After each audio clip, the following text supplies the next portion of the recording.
Okay, so Nevi pros and cons. I'm gonna be honest, this guy is just really, really good. This dude, he's very strong. He does a lot of damage. That's our first pro. Let's get into the pros. He does a lot of damage. His damage is one of the highest ceilings in the game, if you ask me. And on top of having that high damage, he does it very consistently because this is a character that does not rely on reactions in order to do a lot of damage.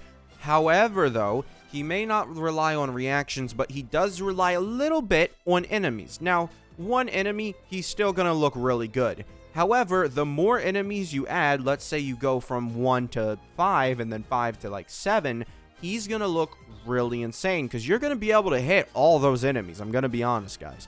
You will be able to utterly dominate all those enemies. They will tremble beneath your feet, right? And he's doing all that damage to every single one of them, no matter what, right? Obviously, there is one exception, like maybe Kazuha didn't swirl 7 enemies, right? That would obviously be one of the exceptions, but you're still doing a load of damage to all of the enemies, and you can honestly even replace Kazuha with someone else.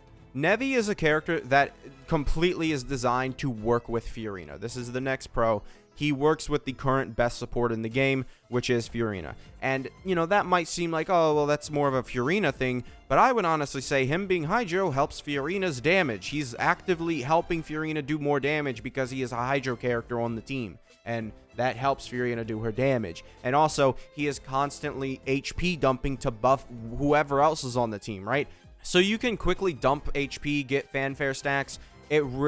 He works so well with Fiorina because he is specifically designed to work with Fiorina, but I do really think that is a pro for him overall, and I think just, yeah, it's amazing.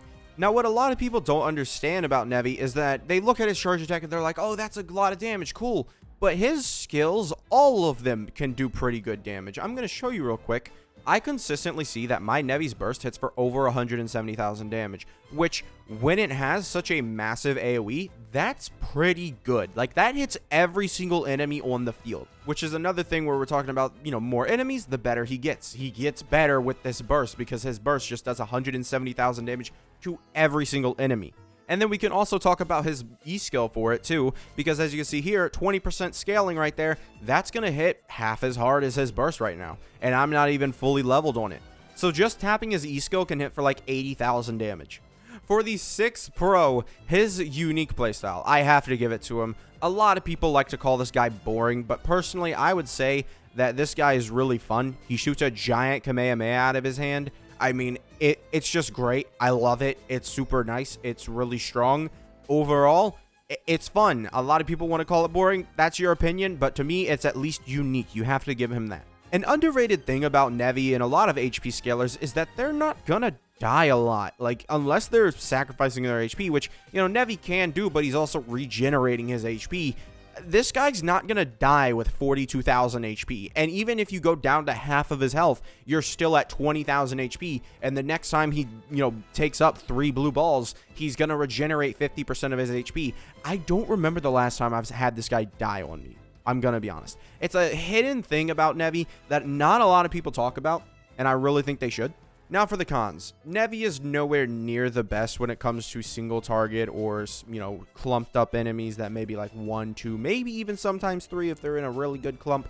But overall, some DPSs like Arlecchino, Mulanni will do better in those situations. You know, maybe not as consistent. Arlecchino more consistent, but Mulanni less. So they will do better in those situations than Nevi. So that's just basically a con for him because he's just not the best at everything. That's sort of how this goes, right? Another con that I'm not personally experienced with, but I've seen enough complaints about it to say that it's going to go in this video, is that he's hard to use on console. From what I'm seeing and from just thinking about it a little bit, I do imagine that's true just because with mobile, you're dragging your finger on the screen and you can sort of target it. With, you know, PC, you could sort of, you know, move around more precisely. And with console, you're sort of like moving that way and then you have to like move that way and then you have to move this way. Like with console, you wouldn't be able to precisely like move Nevi's beam or something. And then, you know, it might be a little slower also because you can't really like flick like that.